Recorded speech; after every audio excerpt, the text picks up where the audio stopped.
Live from Tirana. Live from Tirana. Rikthehemi sërish në program. Ju përshëndesim kudo jeni duke kaluar këtë ditë të diel. Edhe faleminderit që keni zgjedhur që ne të jemi shoqëruesit tuaj më të mirë në këtë ditë të diel. Tashmë do të kemi një lidhje live me një djalë shumë interesant, ai quhet Alban Kastrati. Alban, përshëndetje nga Tirana, nga Live from Tirana. Përshëndetje.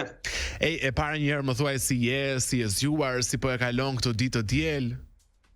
Mirë shumë, unë isha deri dje në Tiranë, mirë po fatkeqësisht nuk arrita me qëndru më gjatë. Definitivisht Tirana është bërë një qytet shumë i bukur për të vizituar, një destinacion që ne presim për të ardhur dhe për ta shijuar. Kur je kthyer, kur je larguar nga Tirana dje? Mes ditë, kështu që kur Big Brother nga që duke e parë në shtëpi ka përshtypjen.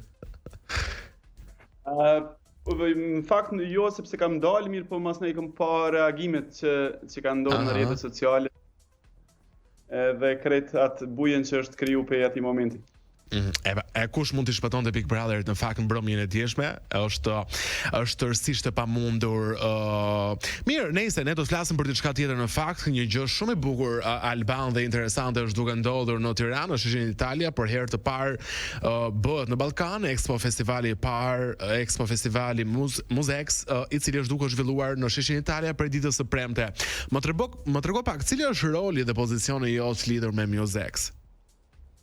Ne në fakt kemi përfaqësuar festivalin Sunny Hill, platformën e biletave Festix, e cila është një platformë ndërkombëtare e cila i mbështet edhe ngjarje të mëdha dhe festivale të mëdha nëpër Evropë për çështjen e biletave dhe sistemin cashless. Po ashtu edhe në Republika. Domethënë kam qenë në cilësinë e 3 kompanive të ndryshme si pjesëmarrës në Muzex, e cila është një iniciativë tepër e qelluar për ta promovuar muzikën, artin, performuar producentët dhe gjithë ata që merren me muzikën në një vend të vetëm, një iniciativë shumë e vështirë për të mbledhur gjithë ta njerëz prej vendeve të ndryshme të rajonit dhe të Evropës, mirë po shumë e qelluar sepse është një platformë e munguar për muzikantët, për performuesit, për producentët, për music labels, gjithë ata që merren me muzikë. Prandaj Muzex ka qenë një befasi e këndshme dhe ne me shumë kënaqësi kemi marrë pjesë edhe do të mundohemi ta mbështesim në gjitha mënyrat e mundshme. E kuptoj. Ku konsistonte pjesëmarrja juaj në këtë ngjarje të rëndësishme? Apo ishte thjesht për ta shijuar?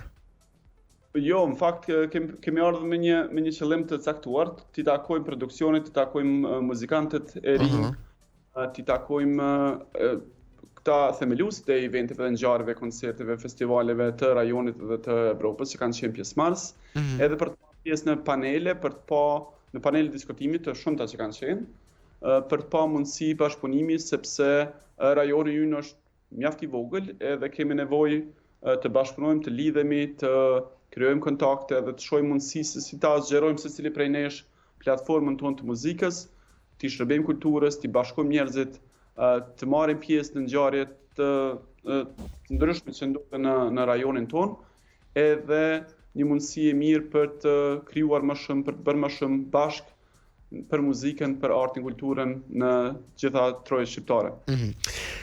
Ngjarje e festivalet të rëndësishme edhe ndërkombëtar ndodhin në Shqipëri dhe në Kosovë, siç është Sunny Hill, Muzex, evente të tjera kanë ndodhur. Sa mendon ti që ne kemi përparuar në anën kulturore Kloj, se ti e ke fajin se na morëm sysh në këtë aspekt, pra në ndjekjen e festivaleve, artistëve ndërkombëtar, DJ-t që vinë në Shqipëri, sa mendon pra që kemi përparuar? A jemi në rrugën e dur? Fakt, po ka përparim, edhe Muzex është një dëshmi e tillë që mund të mbledh më shumë pjesëmarrës, mund të mbledh më shumë evente prej vendeve, edhe mund ta them që ka interesim të shtuar për të krijuar evente kulturore, ngjarje kulturore, festivale, koncerte, që platforma e biletarisë të rritet, edhe sistemi pagesave të bëhet krejt digital, që pjesëmarrësit të vinë nga vende ndryshme të botës. Ne mund të flasim për Sunny Hill Festival, i cili ka rreth mbi 40% të audiencës që vjen nga jashtë, edhe është në rritje, është numër që po rritet, kështu që është një dëshmi që këto platforma të muzikës, të kulturës, promovimit të kulturës po funksionojnë edhe po rriten, ka vëmendje të shtuar, edhe ka interesim të shtuar për të marrë pjesë, natyrisht edhe për faktin që ne gjithë bashkë po ofrojmë në çdo edicion po ofrojmë diçka të re, të mirë, të papritur, edhe po sillim emra artistësh global. Njerëzit nuk presin të shohin këto rajone, mirë po ja që po ja arrin. Alban ti ku ndodhesh tani, ku po e kalon këtë diel sot? Jam në Prishtinë momentalisht. Në Prishtinë. Mirë, unë të falenderoj shumë për këtë lidhje direkt nga Prishtina, një përqafim shumë të madh për gjithë shqiptarët e Kosovës, edhe të uroj një të diel të bukur në vazhdim.